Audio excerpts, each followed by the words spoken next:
जिले के आंगनवाड़ी केंद्रों में बालकों को दिए जाने वाले गर्म और ताज़े आहार की गुणवत्ता के बारे में गंभीर बात सामने आई है। आंगनवाड़ी में बालकों के आहार की गुणवत्ता पर गंभीर सवाल उपस्थित हो रहे हैं। इस मामले संदर्भ में दोषी पर कड़ी कार्रवाई की मांग कांग्रेस विधिमंडल नेता विजय वडेट्टीवार ने की है। जिले के आंगनवाड़ी केंद्रों में बालकों को दिए जाने वाले गर्म और ताज़े आहार के गुणवत्ता के बारे में गंभीर बात सामने आई है, जिससे हजारों बालकों के स्वास्थ्य का सवाल उपस्थित हो रहा है।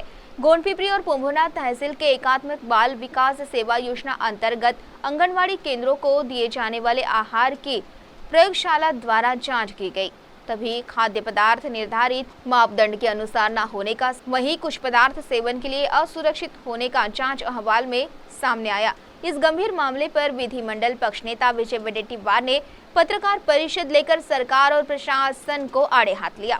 महिला और बाल विकास विभाग के नागपुर विभागीय उप आयुक्त कार्यालय ने 18 जून 2026 को एकात्मिक बाल विकास सेवा योजना के आयुक्तों को भेजे गए पत्र के साथ प्रादेशिक सार्वजनिक आरोग्य प्रयोगशाला नागपुर ने की आहार की जांच का अहवाल जोड़ा गया है। इस अहवाल से चंद्रपुर जिले के गोंडपिपरी और पोम्भोना के आंगनवाड़ी केंद्रों को दिए जाने वाले कुछ खाद्य पदार्थों के गुणवत्ता के बारे में गंभीर आक्षेप दर्ज किया गया है। बालकों को दिए जाने वाला आहार यह केवल शासकीय योजना का भाग न होकर उनकी पोषण का और स्वास्थ्य का और सर्वांगीण विकास का महत्वपूर्ण आधार है, जिससे इस तरह के आहार के गुणवत्ता पर गंभीर कमियां पाए जाना यह छोटी सी गलती न होकर बालकों के स्वास्थ्य के साथ खेले जाने वाला गंभीर मामला होने की टिप्पणी वडेट्टीवार ने की। बालकों के स्वास्थ्य से संबंधित यह विषय राजकारण का न होकर उनके भविष्य का है, जिसे अहवाल के प्रत्येक कमी की जांच कर दोषी पर कड़ी कार्रवाई होनी चाहिए, अन्यथा इस प्रश्न पर आंदोलन करने का इशारा वडेट्टीवार ने पत्रकार परिषद में दिया। चंद्रपूरचा रिपोर्ट आहे आणि विभागीय उपायुक्त डी.बी. मुंडे महिला बाल कल्याण विभाग नागपूर यांनी आयुक्तांना पाठवलेला आहे।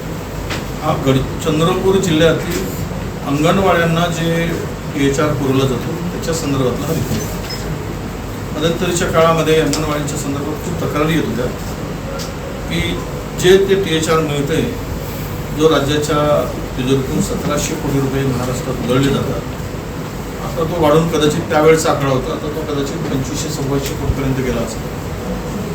हे जे पुरवलं जातं हे कोणीच मुलं खात नाही आणि या संदर्भात तक्रारी झाल्यानंतर ते नागपूरच्या गव्हर्नमेंट ऑफ महाराष्ट्राच्या रिजनल पब्लिक हेल्थ लॅबोरेटरीमध्ये ते तपासणीसाठी पाठवलं आणि तपासणीसाठी पाठवल्यानंतर त्यांचा जो रिपोर्ट आला, हा रिपोर्ट माझ्या पुढे आहे। हा THR म्हणजे राज्य सरकार झोपलं आहे का?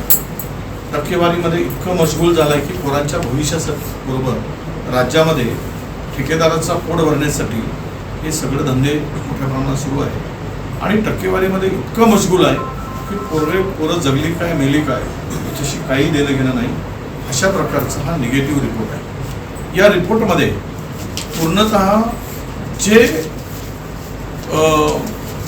त्यामध्ये न्यूट्रिशन पाहिजे, जे कंटेंट पाहिजे, जे मॉइश्चर जेवढं पाहिजे, त्यातला सर्व निगेटिव्ह रिपोर्ट हा त्या लॅबचा आलेला आहे। यामध्ये अनेक गावाच्या तपासणी म्हणजे जोगापूर आहे, व्यंकटपूर आहे, धानापूर 2-1 आणि अक्सापूर, वीरगाव, हा गोंडपिपरी तालुक्यातील जवळपास 25 गावातील हे संपूर्ण तपासल्यानंतर यामध्ये या सगळ्या रिपोर्ट जर बघितला इतकं भयावह आहे की त्यातून पोरांना उद्या आरोग्यावर विपरीत परिणाम होऊन पुन्हा ती बालकं कुपोषित होतील, अनेक बिमाऱ्यांनी त्रस्त होतील, अशा प्रकारचा निकृष्ट दर्जाचा हा आहार पुरवठा केला जात आहे। याचा अर्थ असा आहे की राज्य सरकारमधले मंत्री, सचिव, आयुक्त या महिला बाल कल्याण विभागाचे यांना किती टक्के कमिशन मिळतो म्हणून अशा निकृष्ट दर्जाचा माल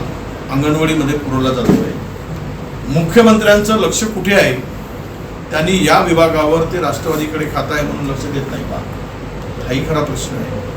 पण गंभीर बाब अशी की हे खाण्यायोग्य या अंगणवाडीमध्ये या रिपोर्टनुसार, हा एवढा मोठा रिपोर्ट आहे, आणि हा पाठवलेला प्रश्न संपूर्ण लॅबचा प्रत्येक गावातील तपासणीचा हा सगळा रिपोर्ट स्वतंत्र रिपोर्ट आहे आणि याची कापी सगळ्यांना तुम्हाला देतो. म्हणजे हे महाराष्ट्रात कदाचित सुरू असेल. हे एका तालुक्यातील 25 गावांची तपासणी केल्यानंतर या THRचा हा महाघोटाळा पुढे आलेला आहे. म्हणून मी तुम्हाला आज बोलवलं. हे रिपोर्ट जो माझ्या पुढे आलेला आहे हा मी अधिकृत मला ऑफिसमधून मिळालेला हा रिपोर्ट आहे.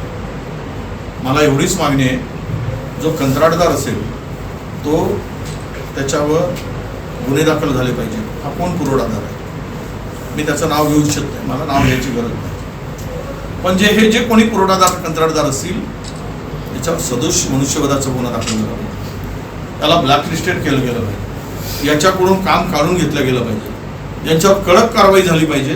तर या पोरांचं भविष्य वाचेल.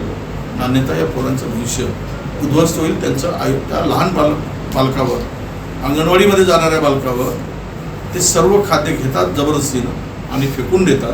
कोणी खात पण नाही, खाण्यायोग्य नाही आणि त्याला चव पण नाही. ते मिळणारं धान्य मुलांसाठीच, छोट्या बालकासाठीच नाही तर गरोदर आईसाठी सुद्धा, ते सुद्धा ते खात नाही. गरोदर मातांना मिळालं जातं ते सुद्धा घेतलं जात नाही.